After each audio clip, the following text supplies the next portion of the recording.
وأشهد أن محمدا عبده ورسوله المبعوث رحمة للعالمين بشيرا ونذيرا وداعيا إلى الله بإذنه وسراجا منيرا تركنا على محجة البيضاء ليلها كنهارها لا يغيظ عنها إلا هالك يا أيها الذين آمنوا اتقوا الله حق تقاته ولا تموتن إلا وأنتم مسلمون يا أيها الناس اتقوا ربكم الذي خلقكم من نفس واحدة وخلق منها زوجها وبث منهما رجالا كثيرا ونساء واتقوا الله الذي تساءلون به والأرحام إن الله كان عليكم رقيبا يا أيها الذين آمنوا اتقوا الله وقولوا قولا سديدا يصلح لكم أعمالكم ويغفر لكم ذنوبكم ومن يطع الله ورسوله فقد فاز فوزا عظيما أما بعد فإن أصدق الحديث كتاب الله وخير الحدي حدي محمد صلى الله عليه وسلم وشر الأمور محدثاتها فإن كل محدثة بدعة وكل بدعة ضلالة وكل ضلالة في النار. Ma'asyiral muslimin wal muslimat, hadirin wal hadirat rahimani wa iyyakum ajma'in. Malam hari ini menjelang Ramadan 65 hari, 2 bulan lebih sedikit. Maka sebagai bentuk kecintaan kita kepada Ramadan, karena dia adalah kesempatan yang sangat langka, yang sangat berharga, kesempatan yang sangat mulia bagi orang taat dan bagi ahli maksiat. Bagi orang taat justru itu adalah menjadi tempat mereka berinvestasi sebanyak-banyaknya dengan amal-amal soleh. Bagi ahli maksiat itu menjadi kesempatan bagi dia untuk bertaubat dan beristighfar kembali ke jalan Allah Subhanahu wa taala. Maka semua orang bila berada di bulan Ramadan akan mendapatkan kebaikan, bila di akhir Ramadan dia mendapatkan ampunan-ampunan dari Allah Subhanahu wa taala. Allahumma balighna Ramadan, Allahumma balighna Ramadan, Allahumma balighna Ramadan. Semoga Allah Ta'ala merahmati kita, meridai kita. Semoga Allah Ta'ala memberikan hidayah kepada kita, memberikan rasa takut kepada kita, kepada Allah dan kepada azabnya. Semoga Allah Ta'ala berikan kepada kita istiqamah di atas tauhid dan di atas sunnah Nabi SAW. Walaupun banyak terpaan, walaupun banyak cobaan, walaupun banyak cacian, walaupun banyak cercaan, kalau seorang berada di atas tauhid dan di atas sunnah, tapi itu adalah sudah menjadi sunnatullah. Jangankan kita orang yang jauh dari Allah, orang yang paling dekat dengan Allah, Nabi kita Muhammad SAW ketika mendakwahkan tauhid yang tadinya dia digelar dengan gelar kebaikan-kebaikan, tapi ketika dia mendakwahkan tauhid maka dia diberikan gelar-gelar keburukan, disebut dengan tukang sihir, orang gila, ya, dan gelar-gelar keburukan lainnya. Maka itu adalah jalan hidup yang mesti ditempuh oleh orang-orang yang inginkan surga Allah Subhanahu wa taala.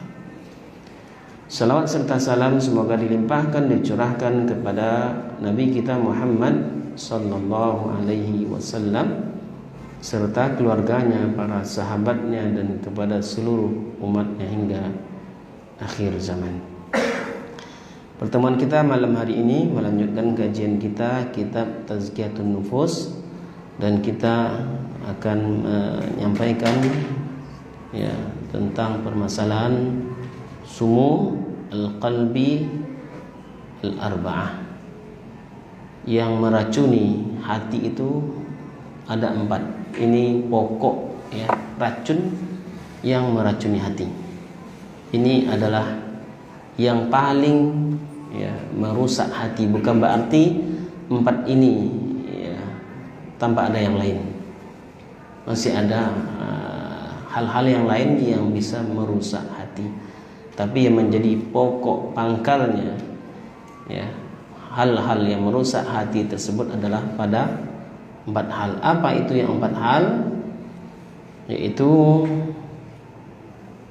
fudul kalam, ucapan yang berlebih dari yang semestinya, ucapan yang tidak semestinya diucapkan, ucapan yang tidak mengenal rasa takut, ucapan yang tidak bermanfaat, ucapan yang mengandung dosa dan maksiat, ucapan yang ringan di lisan tapi berat nanti dalam azab, ucapan yang kita sangka itu tidak apa-apa tapi menjadi murka Allah Subhanahu wa taala.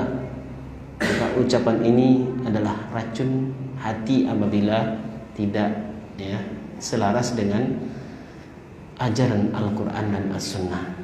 Yang kedua, racun hati tersebut adalah fudulut ta'am. Yang kedua adalah fudulun nazar, mata yang tidak ya dijaga dengan baik, dibiarkan matanya melihat hal-hal yang haram, dibiarkan matanya melihat hal yang tidak patut dilihat, dibiarkan matanya jelalatan. Yang ketiga, fudul at-ta'am, makan ya lebih daripada porsinya, lebih daripada kebutuhan. Ya, yang keempat, fudul mukhalatah, kawan bergaul, kawan yang kita jadikan teman dekat itu bukan orang baik. Ini yang keempat. Wahia asharu hadhihi as-sumum intisharan wa ashadduha ta'siran fi hayatil qalbi. Keempat hal ini merupakan racun hati yang paling banyak merusak hati dan yang paling dahsyat dalam membuat ya hati yang tadinya mesti hidup tapi jadi berpenyakit, akhirnya bisa mati.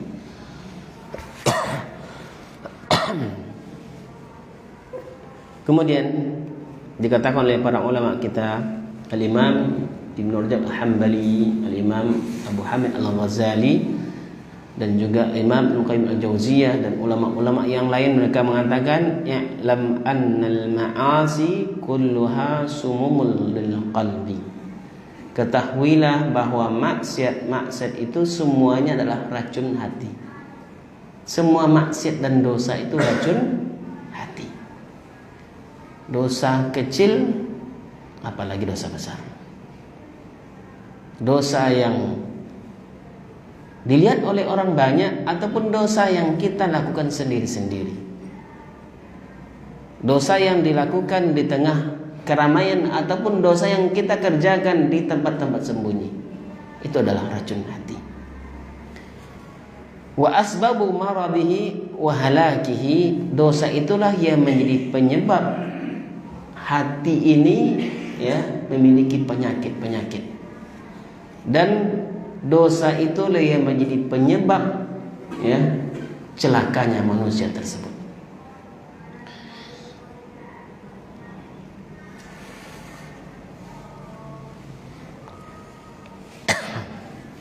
Qala al-Imam Abdullah ibnu al-Mubarak, telah berkata Al-Imam Abdullah bin Mubarak. Siapa dia?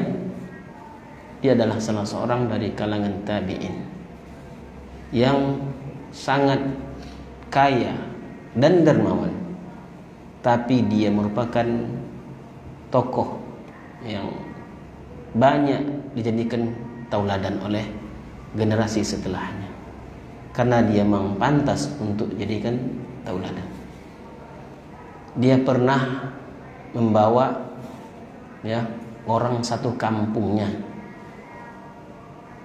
bukan semuanya ya, orang satu kampungnya itu ada sekitar 70 orang naik haji.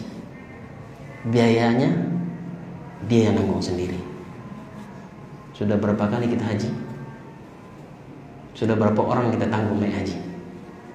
Kita sendiri juga belum pernah naik haji mungkin, ya, termasuk saya juga belum pernah. Tapi kalau umroh alhamdulillah. Tapi ini dia, ya, dia menanggung semua orang yang dia bawa tersebut. Dia umumkan sebelum berangkat haji tersebut, siapa yang ingin naik haji silakan kumpulkan uangnya ke saya, ya, karena orang percaya dengan dia. Maka orang-orang mengumpulkan harta yang dia miliki untuk naik haji. Kemudian dahulu uang itu kan dimasukkan dalam kantong. Setiap kantong itu diambil oleh dia, dikasih nama bulan, dimasukkan ke dalam sunduk, dalam kotak. Kemudian mulai dari Marwan tempat negeri dia, sampai ke Baghdad, sampai ke Madinah, sampai ke Mekah. Apapun keperluan mereka, maka dia yang mengeluarkan ongkosnya. Oleh-oleh yang mereka bawa itu semua dibelikan oleh Abdullah bin Mubarak. Ya, baik oleh-oleh yang ada di Madinah ataupun oleh-oleh yang ada di Mekah, untuk dibawa sebagai buah tangan ke keluarganya di Marwan. Kemudian setelah pulang haji tersebut, itu dia instruksikan agar rumah-rumah orang yang pergi naik haji dengan dia tersebut dihiasi, dipercantik, atas biaya dia juga. Kemudian sampai di kampung setelah menunaikan ibadah haji, maka dia kumpulkan orang-orang yang tadi naik haji bersama dia, dia keluarkan sunduk tadi, dikembalikan uang mereka kepada mereka. Berapa biaya yang dikeluarkannya? Begitu luar biasa. Itu kekayaan dia yang sangat besar. Di samping dia ulama, di samping dia dermawan, di samping dia kaya raya. Maka apa nasihat beliau kepada kita? Apa kata beliau? Ra'aitu adz-dzunub tumidul qulub. Aku lihat dosa itu adalah mematikan hati. Aku lihat dosa itu adalah yang menyebabkan hati menjadi mati. Waqad yurisu az-zulla idmanuha. Maka terkadang dosa itu bila diteruskan menyebabkan pelakunya mendapatkan kehinaan. Dosa apabila terus dilakukan, diketahui oleh orang kita berbuat dosa, apa tidak hina kita? Terhina kita di hadapan manusia. Kalau kita tidak taubat, terhina kita di hadapan Allah Subhanahu wa taala. Wa tarkudz dzunub hayatul qulub wa khairu li nafsika isyanuha. Meninggalkan dosa menjadi penyebab hati itu hidup. Maka sebaiknya engkau jagalah dirimu untuk tidak berbuat maksiat.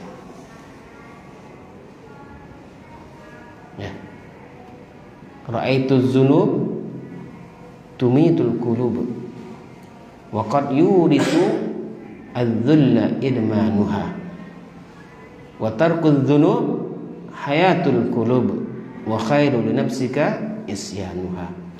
Aku lihat dosa itulah penyebab hati menjadi mati. Dan terkadang dosa itu bila diteruskan akan menyebabkan kehinaan bagi pelakunya.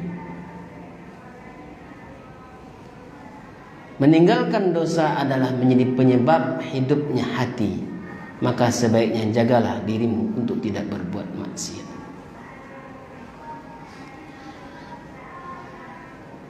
kecil dosa, perusak hati. Jangan dianggap enteng dosa yang kita kerjakan, karena kecil pun dosa itu bila terus dikerjakan akan menyebabkan dosa tersebut menjadi besar. Sebesar-besar dosa adalah perbuatan syirik dan kekufuran, tapi tidak ada kata pintu taubat tertutup bagi orang yang berbuat dosa walaupun dia berbuat kesyirikan.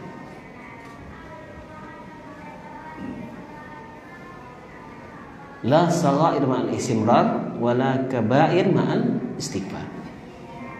Tidak ada dosa kecil bila terus dikerjakan dia akan menjadi besar, dan tidak ada dosa besar bila diiringi dengan taubat, beristighfar kembali kepada Allah, kecuali pasti Allah ampuni. Innallaha yaghfiru dzunuba jami'an. Semuanya Allah mengampuni semua dosa-dosa. Tidak ada dosa yang tidak diampuni oleh Allah Subhanahu wa ta'ala bila kita bertaubat kepada Allah. Selagi pintu taubat terbuka, sebesar apapun dosa pasti ada ampunannya dari Allah Azza wa Jalla. Faman arada salamata qalbihi wa hayatihi fa alaihi yatakhallasu qalbuhu min asari tilka as-sumum. Maka barang siapa yang menginginkan hatinya menjadi hati yang hidup, hatinya menjadi hati yang salim, ya, yauma la yanfa'u mal wala banun illa man atallaha biqalbin salim. Pada hari nanti di yaumul qiyamah tidak ada ya gunanya harta, tidak ada gunanya anak keturunan, illa man atallaha biqalbin salim, kecuali orang yang datang kepada Allah dengan membawa hati yang bersih, hati yang selamat, hati yang salim. Maka barang siapa yang menginginkan hatinya hati yang salim, hati yang hidup, fa'alaihi yatakhallas qalbuhu min asari tilka as-sum. Maka wajiblah atasnya untuk membersihkan hatinya dari racun-racun dosa tersebut. Ya.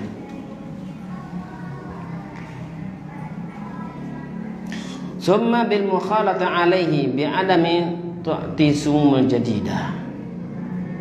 Kemudian bila kita sudah berusaha membersihkan hati, maka jangan lagi kita ya sirami hati dengan dosa yang baru, racun yang baru. Ya. Wa idza tanawala syai'an min dzalika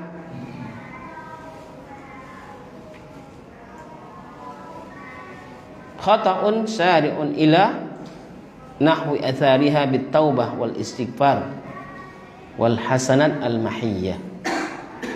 Dan bila ternyata seseorang itu melakukan suatu kesalahan, suatu dosa, maka bersegeralah dia menghapus dosa tersebut. Segeralah dia menghapus racun yang menempel di hati tersebut dengan cara apa? Bitaubati wal istighfar. Bertaubatlah kepada Allah, beristighfarlah kepada Allah, karena kebaikan-kebaikan itu adalah penghapus keburukan-keburukan. Wal hasanat yudhibna sayyi'at. Allah katakan kebaikan-kebaikan itu menghapuskan keburukan. Ittaqillaha haitsuma kunta wa atbi'is sayyi'atal hasanata tamhuha wa khaliqin nas bi khuluqin hasan. Bertakwalah engkau kepada Allah dimanapun, dan iringilah perbuatan buruk dengan kebaikan. Kebaikan itu akan menghapuskan keburukan. Dan berakhlaklah dalam bermuamalah dengan manusia. dalam bergaul dengan manusia, dengan muamalah yang baik, dengan akhlak yang baik.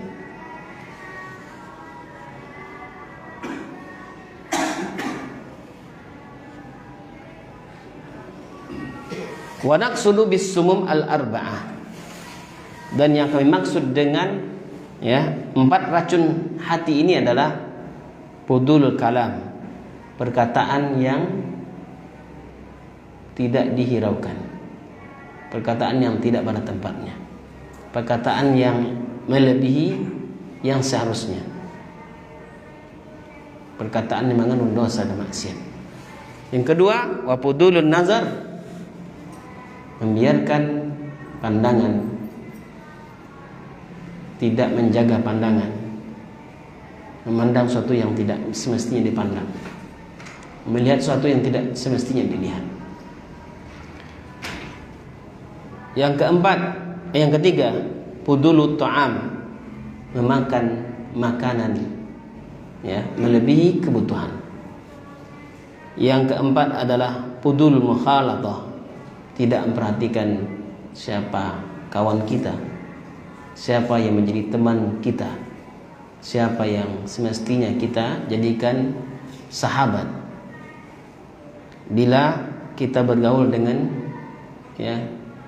semua orang, baik dan buruknya orang tadi, kita bergaul dengan dia, tadinya kita baik, maka lambat laun itu akan menjadi racun bagi hati kita. Jangan menjadi ustadz gaul, tidak boleh. Karena ustadz gaul itu dia bisa masuk ke semua kalangan. Tapi kalau untuk pembinaan, untuk dakwah ya silakan.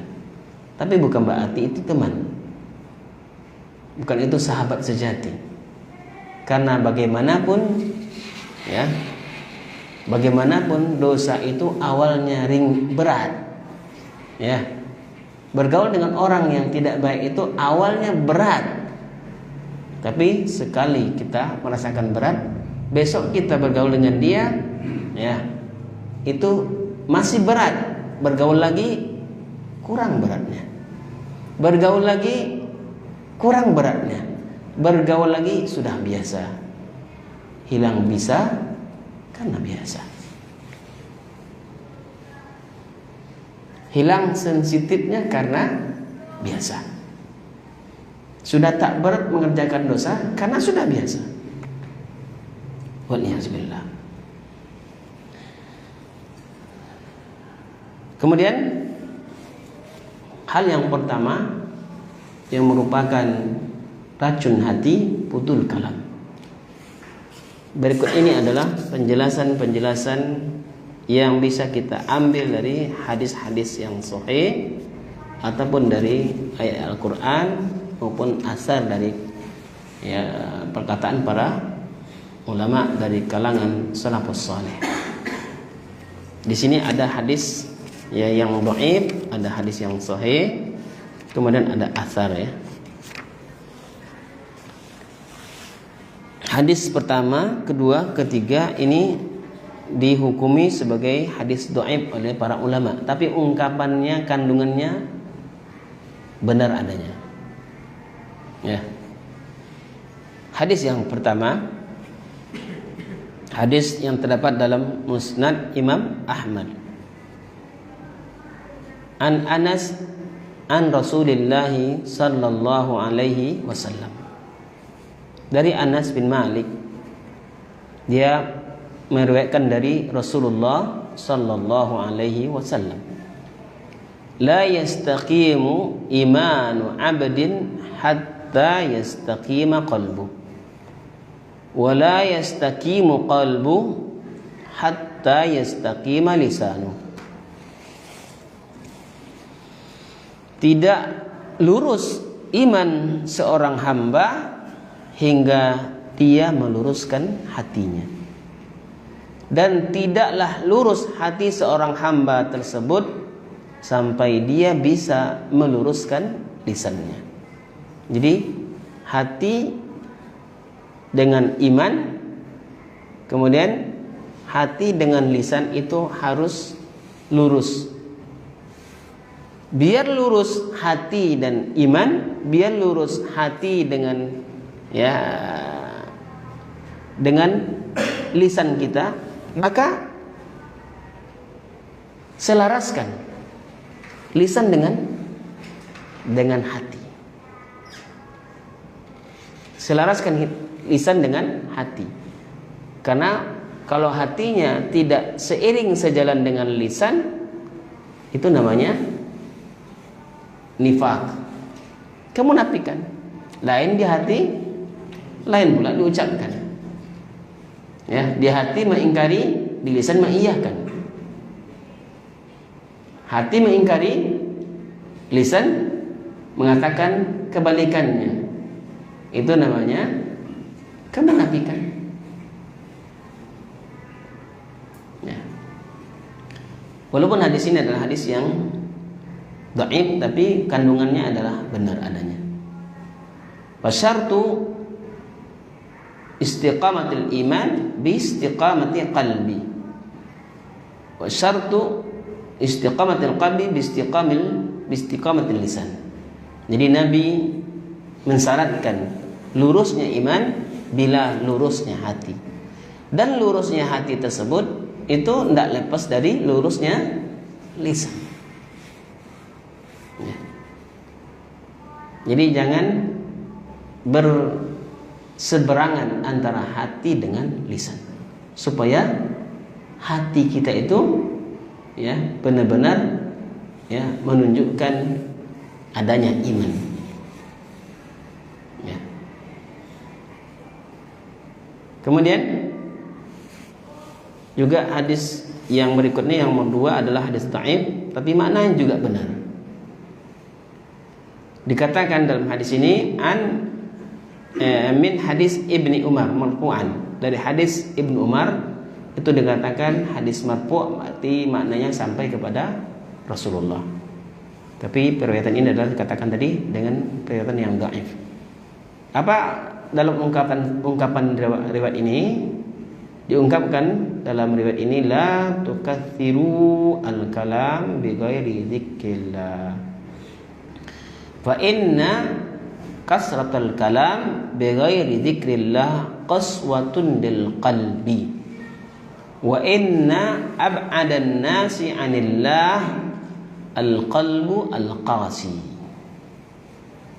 Janganlah kalian mengumbar perkataan, banyak berbicara. Jangan banyak ngomong kalau tidak mengandung zikrullah. Ya. Jangan banyak bicara kalau tidak mengandung zikrullah. Karena banyak ngomong itu yang ngomongnya bukan zikrullah, itu hatinya akan qaswah. Hatinya itu menjadi hati yang keras. Banyak ngomong yang tidak mengandung ketaatan, banyak ngomong yang tidak mengandung zikrullah, itu akan menyebabkan hati mengeras. Wa inna ab'adan nas 'anillah al-qalbu al-qasi. Dan sejauh-jauhnya manusia dari Allah, manusia yang jauh dari Allah itu adalah bila mana hatinya hati yang keras. Bila mana hatinya hati yang keras.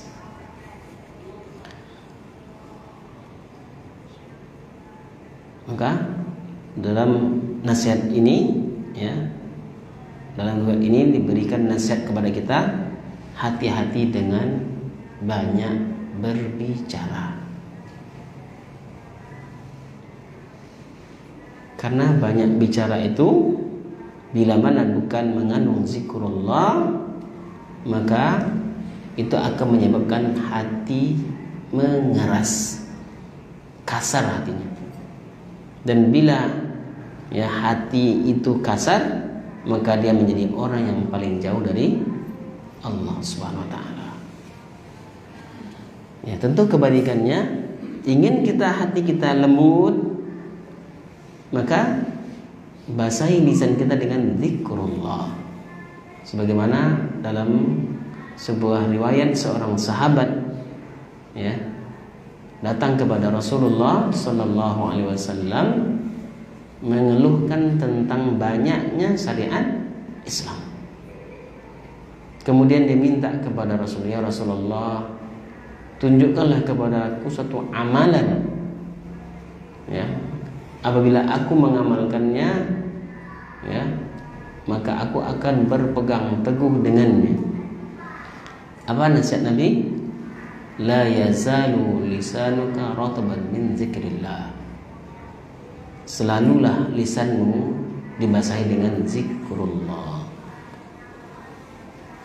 Ya, jadi kalau kebalikannya, kalau lisannya itu tidak selalu dibasahi dengan zikrullah, maka hatinya akan menjadi kasar, akan menjadi berat, akan menjadi beku.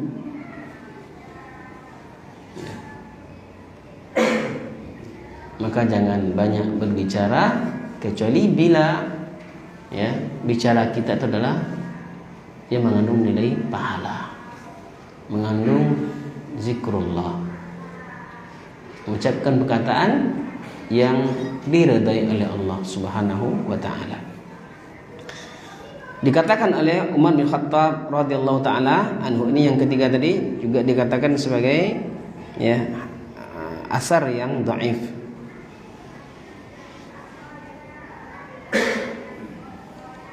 Tapi ungkapannya benar. Ya. Umar bin Khattab radhiyallahu taala anhu mengatakan, "Man kasura kalamuhu kasura saqatuhu. Wa man kasura saqatuhu kasura zunubuhu. Wa man kasarat zunubuhu kanatin naru aula bihi." Siapa yang banyak bicara, banyak salahnya. Dan barang siapa yang banyak salahnya, banyak dosanya. Sudah pasti. Banyak bicara, banyak salah. Bila banyak salah dalam berbicara, terus banyak dosanya, itu sudah pasti.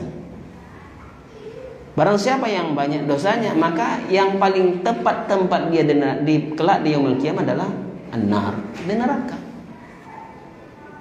Maka jangan coba-coba jadi pelawak.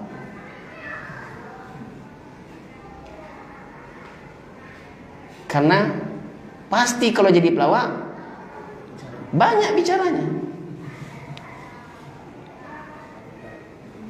Ya, jadi hasil dari melawak tersebut tidak halal. Walaupun orang kaya raya karena itu.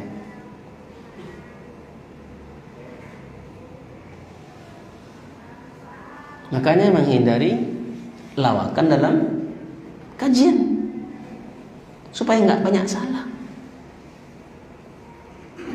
Ini setiap ngaji ya terpingkal-pingkal, setiap ngaji ya ndak isinya kecuali ketawa. Apa yang dibawa oleh orang? Lucunya, ilmunya ya nomor 1000. Karena itu berhati-hati dalam berbicara, ndak boleh ya disengaja supaya isi kajian itu isinya ketawa terus. Banyak ketawa tersebut mematikan hati, kata Rasulullah. Ini disengaja mencari kata-kata yang buat orang terpingkal-pingkal. Gimana hati ya orang akan ya bersih kalau isinya adalah lawakan, isinya adalah ya hal-hal yang jelas-jelas berbenturan dengan Al-Quran dan As-Sunnah. Dilarang banyak ketawa, kita banyak ketawa. Dari mana asalnya banyak ketawa tersebut? Banyak lawaknya. Di mana makin banyak lawak tersebut? Dari omongan yang tidak ya jelas. Nah, kalau ada yang profesinya lawak, berhentilah. karena itu berat nanti. Ya. Ini hadis-hadis tentang berbicara asal-asalan ini berat pertanggungjawabannya nanti di yaumul qiyamah.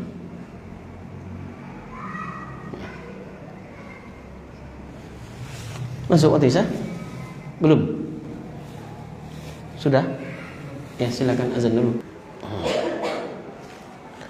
Alhamdulillah wassalatu wassalamu ala nabiyyina Muhammadin wa ala alihi wa ashabihi ajma'in.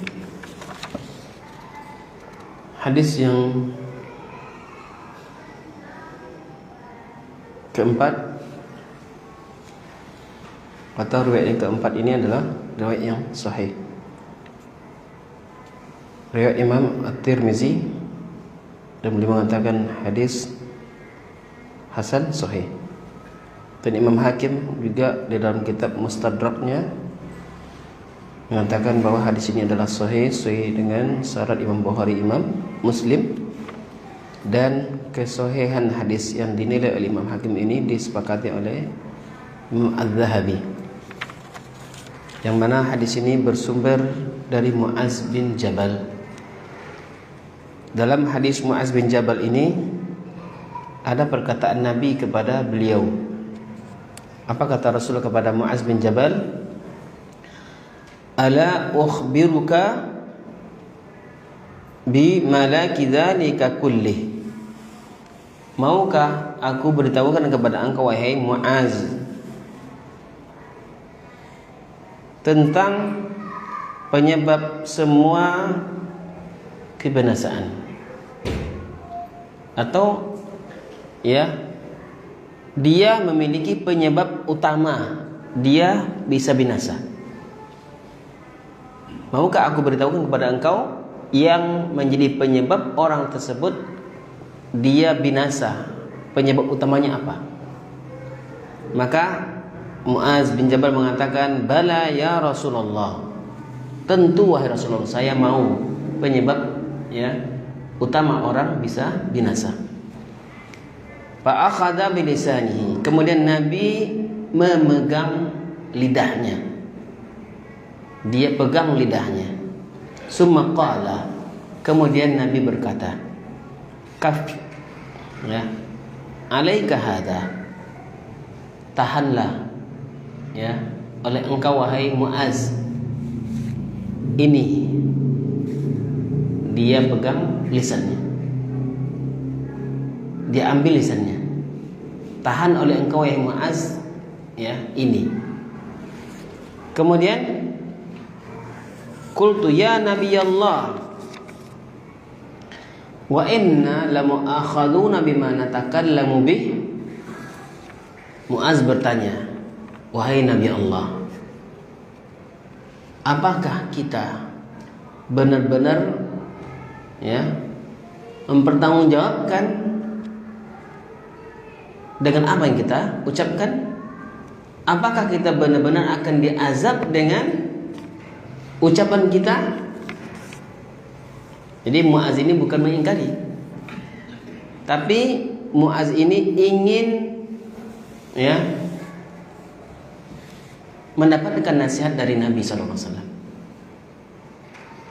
ingin ketegasan dari Nabi SAW. Maka Nabi menegaskan dengan perkataannya. Ini perkataan untuk menegaskan. Sakilatka ummuk, mudah-mudahan ya ibumu mati. Ungkapan ini ya ini ditafsirkan oleh para ulama. Sakulat ka ummuk itu maknanya faqadat ka ummuk, mudah-mudahan engkau kehilangan ibumu.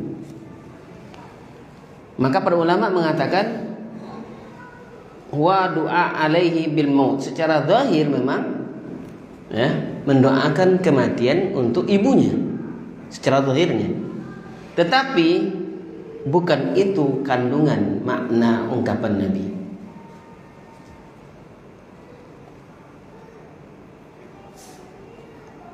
Wala yuradu wuqu'uhu, Nabi tidak menginginkan itu terjadi. Nabi tidak menginginkan doanya itu adalah doa untuk membuat ibu Muaz wafat, mati. Tapi ungkapan tersebut dikatakan oleh para ulama bal ta'dibun wa tanbihun minal ghaflah wa ta'zimun lil amri. Tapi ungkapan tersebut diungkapkan adalah untuk supaya diingat, jangan sampai lalai. Ini adalah ajaran, jangan sampai dilalaikan. Dan ini adalah untuk menekankan bahwa perkara ini perkara yang berat. Itu maknanya. Bukan Nabi mendoakan kecelakaan untuk ibunya Muaz. Sakulat ka ummuk. Ya. Semoga engkau kehilangan ibumu.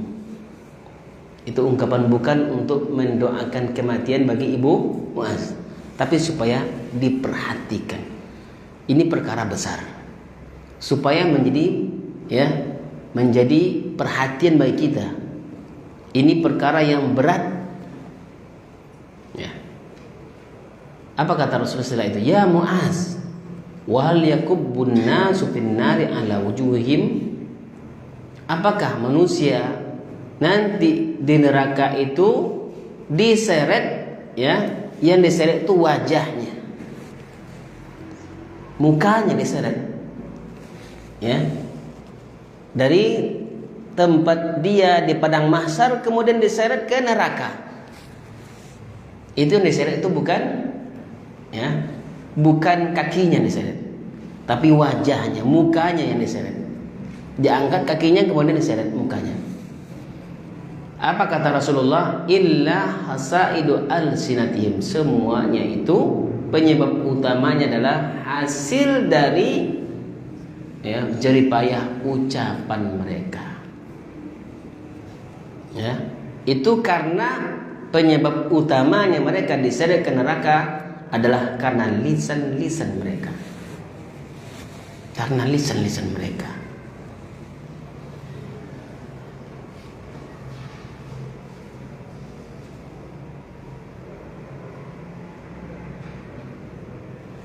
Wal muradu bil hasaid al-sinah, maka tentu ini maksud dengan hasil karya lisan tersebut adalah jazaul kalam al-mahru al-muharram wa uqubatuhu, yaitu balasan terhadap perkataan yang diharamkan dan akibat buruk karena mengatakan perkataan yang diharamkan. Fa innal insan yazra' biqaulihi wa amali al-hasanat wa sayyi'at. Karena sesungguhnya manusia tersebut telah menyemai, telah menanam, ya, di dunia ini dengan perkataannya, dengan perbuatannya. Ini yang disemainya apa? Kebaikan ataukah keburukan? Summa yahsudu yaumal qiyamah ma zara'a. Tentu nanti dia akan menuai hasilnya di yaumul qiyamah apa yang dia semai sekarang di dunia. Paman zara'a khairan min qaulin aw amalin hasada al-karamah. Barang siapa yang menyemai kebaikan, baik perkataan maupun perbuatannya di dunia ini, pasti yang dia tuai nanti di yaumul qiyamah, yang dia petik hasilnya adalah kemuliaan.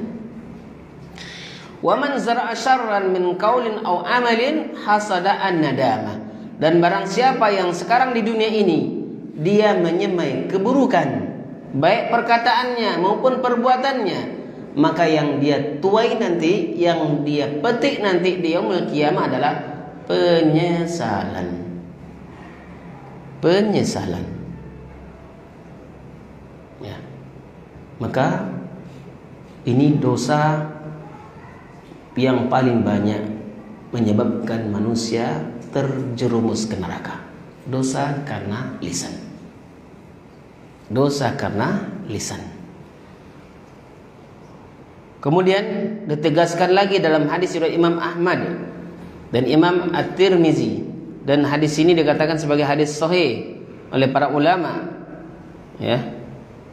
Dan juga Imam Hakim mengatakan hadis ini adalah hadis sahih berdasarkan syarat Imam Bukhari, Imam Muslim, juga disepakati oleh Imam Az-Zahabi.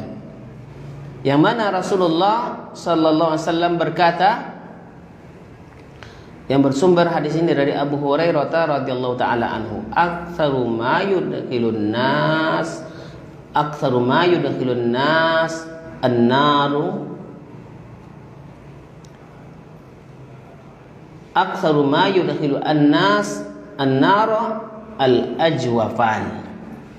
Paling banyak yang menyebabkan orang dimasukkan ke neraka tersebut karena dua rongga.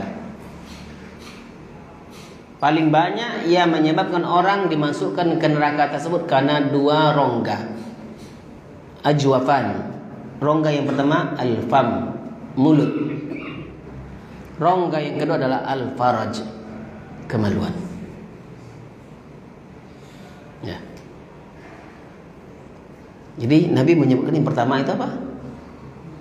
Mulut. Yang di situ ada lisannya. Kemudian yang kedua baru kemaluan. Berarti dosa lisan itu lebih banyak daripada dosa kemaluan. Dan dosa lisan lebih besar daripada dosa kemaluan. Ya atau tidak? Hah? Dosa lisan lebih besar daripada dosa kemaluan. Iya atau tidak?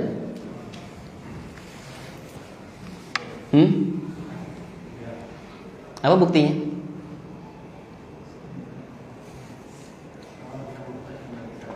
Hah?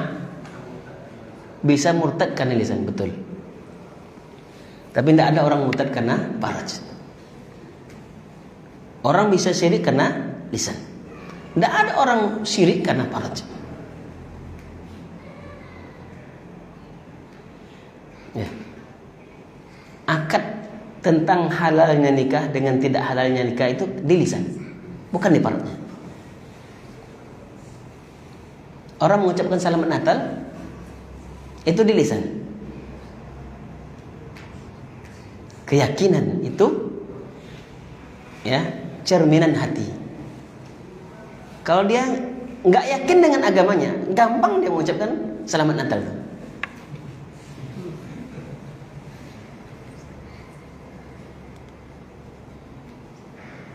Ya, juga buktinya banyak. Nabi SAW mengatakan riba itu berapa pintunya? 72 pintu. Yang teringan apa? Yang teringan apa? Seperti seorang anak laki-laki berzina dengan ibu kandungnya sendiri. Yang terberat dosa ribanya apa? Lisan yang menggibah orang, merusak kehormatan orang. Yang merusak kehormatan orang itu lisan, bukan faraj.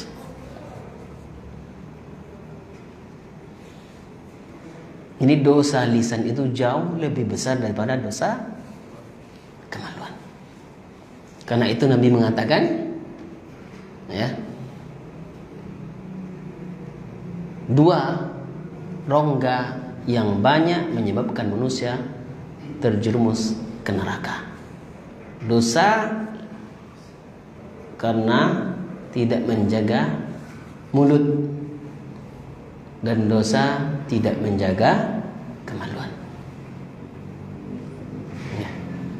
Ini bukan berarti kemaluan itu tidak besar dosanya, besar dosanya. Tapi bila dibandingkan dengan dosa lisan, jauh lebih besar dosa lisan itu. Ya. Kita lihat nanti hadis-hadis juga, ya, menjelaskan itu juga. Kita lihat dalam hadis yang berikut ini, hadis Sahih Bukhari, Sahih Muslim, bahwa dosa lisan itu jauh lebih besar daripada dosa, ya, al-faraj. Apa kata Rasulullah sallallahu alaihi wasallam dalam hadis yang bersumber dari Abu Hurairah radhiyallahu taala anhu? Innar rajula la yatakallamu bil kalimah ma yatabayyanu fiha yazilu biha finnar ab'ada ma bainal masyriqi wal maghrib. Sesungguhnya seorang itu dia benar-benar mengucapkan satu perkataan, satu saja. Ada orang yang mengucapkan satu perkataan saja yang tidak dia pedulikan, tidak jelas bagi dia perkataan tersebut, tidak dia hiraukan, tidak nyangka dia dengan satu perkataan tersebut, maka Allah gelincirkan dia ke dalam neraka, ya, yang jaraknya neraka tersebut lebih, ya, jauh daripada timur dan barat. Timur dan barat berapa jaraknya? Timur dan barat berapa jaraknya? Tidak tahu kita, karena kita tidak tahu ukurannya berapa. Ya, pakai barometer apa kita ukurnya? Begitulah jauhnya jarak antara timur dengan barat. Ternyata dengan satu perkataan orang bisa masuk neraka yang jaraknya jauh lebih, ya, jauh daripada timur dan barat. Satu perkataan. Itu juga menjelaskan yang tadi, bahwa dosa lisan itu sangat besar, lebih besar daripada dosa faraj. Ya. Kalau ibarat jarak antara timur dengan barat tersebut, ya, mungkin 1 juta kilo lah.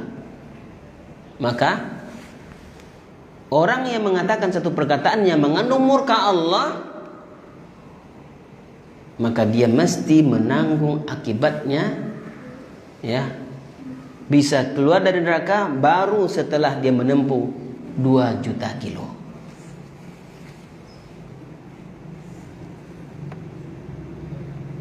Alangkah beratnya dosa lisan tersebut.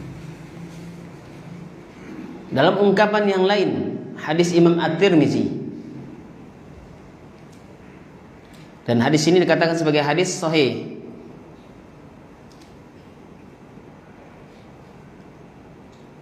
Innar rajula la yatakallamu bil kalimah la yara biha ba'sa yahwi biha 70 kharifan finnar. Sesungguhnya seorang tersebut mengungkapkan satu perkataan. Sesungguhnya ada orang yang berbicara dengan satu perkataan saja, bukan satu, ya, ungkapan yang panjang, satu perkataan saja.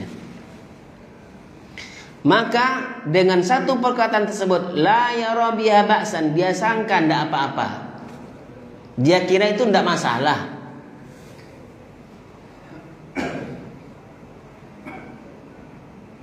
Dikiranya tidak ada resikonya mengatakan itu.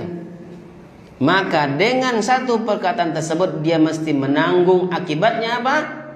Dicampakkan ke neraka, yang dengan satu perkataan tersebut dia mesti terpendam di neraka selama 70 tahun. Satu perkataan mesti dia tanggung akibatnya, dipendam di neraka, yang disiksa di neraka.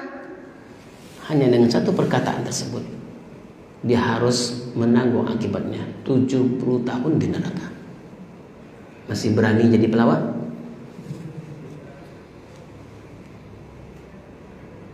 Ya.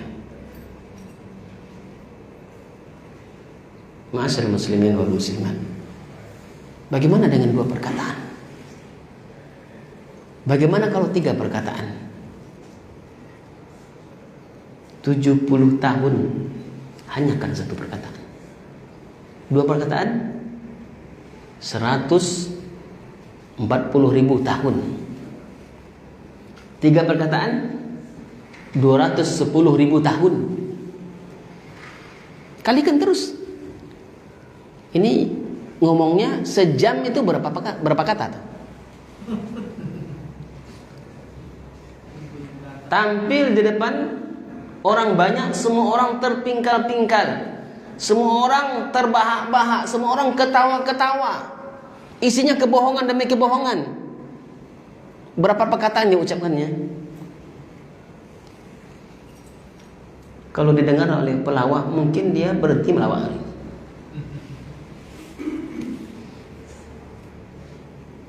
Kalau didengar oleh para pelucon, mungkin dia akan berhenti melakukan luconnya hari ini. Tapi karena mereka tidak mau ngaji, sehingga masih terus profesi seperti itu, maka ajaklah mereka yang terus membuat lelucon itu ngaji, supaya tahu yang hak dengan yang batil. Karena berbahaya perkataan mereka itu.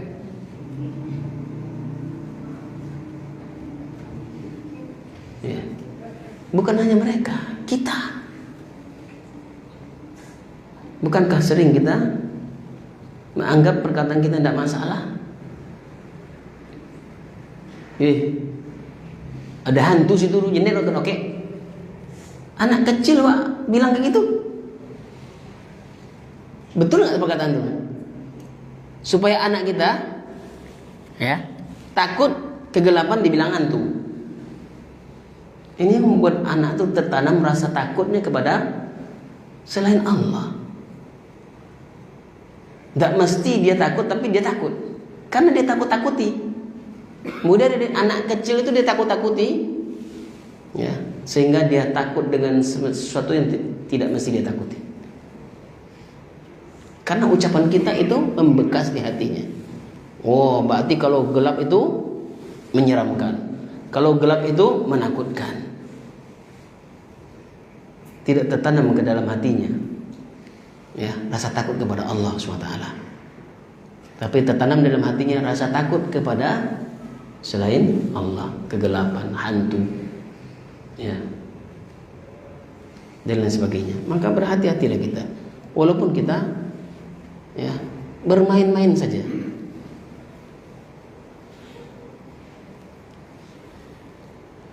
Satu perkataan menyebabkan orang mesti menanggung akibatnya, dipendam di neraka selama 70 tahun. Hadis berikutnya, hadis dalam Sahih Bukhari, Sahih Muslim. Wa qala Uqbah ibnu Amir. Uqbah bin Amir bertanya kepada Rasulullah sallallahu alaihi wasallam, ya Rasulullah, man najah? Wahai Rasulullah, apa itu keselamatan? Apa itu keselamatan? Maka Nabi mengatakan, amsik alaika lisanak, tahan lisanmu. Jadi keselamatan yang pertama yang Nabi ya suruh supaya kita bisa selamat, lisan kita kendalikan. Lisan kita tahan, jangan asal berbicara, jangan asal mengungkapkan kata, jangan asal ngomong, ya, asbun, asal bunyi. Karena itu berbahaya, tidak akan selamat dia. Jadi kalau dia asal ngomong, asal bunyi, asal berbicara, tidak akan selamat. Karena ya keselamatan itu kata Nabi, amsik alaika lisanak, tahan lisanmu, jaga lisanmu.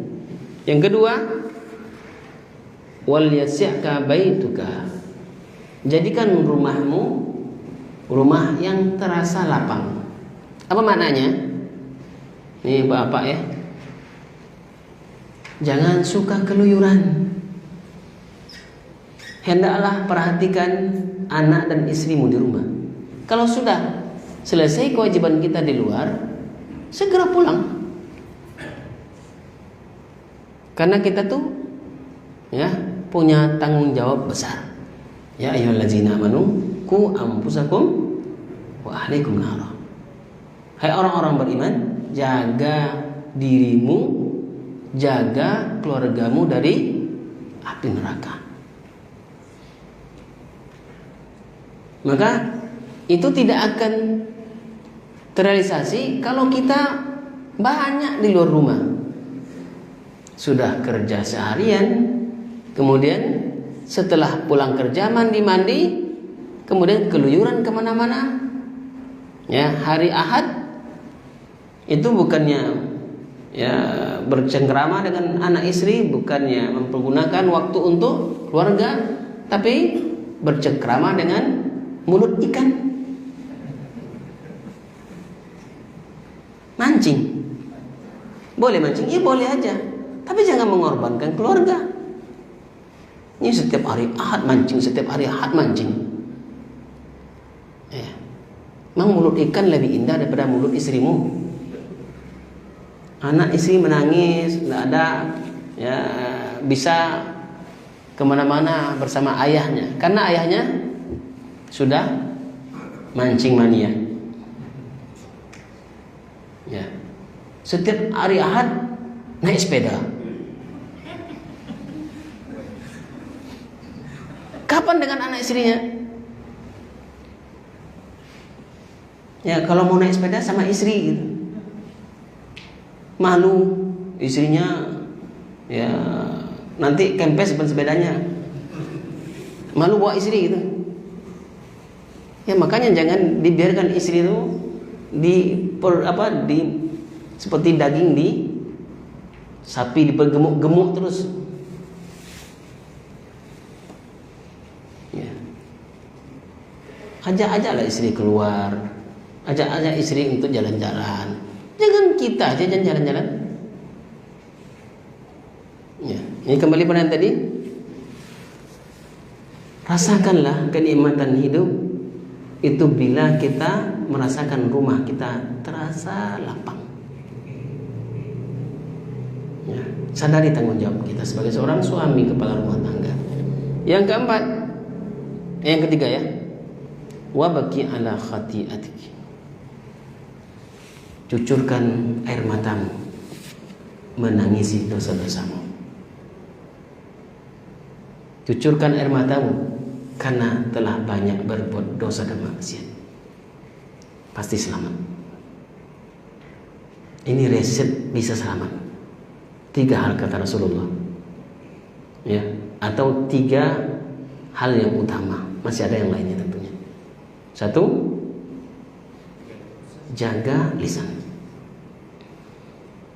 2, jangan keluyuran. Yang ketiga, tangisi dosa-dosamu, tangisi kesalahan-kesalahanmu. Sampai di sini kajian kita. Semoga Allah panjangkan umur kita dan kita bisa ya menyambung kembali kajian ini pada kesempatan yang akan datang insyaallah taala. Kita tutup dengan doa kafaratul majlis. Subhanakallah bihamdika asyhadu an la ilaha illa anta astaghfiruka wa atubu ilaik. Wa sallallahu ala nabiyyina Muhammadin walhamdulillahi rabbil alamin. Assalamualaikum warahmatullahi wabarakatuh.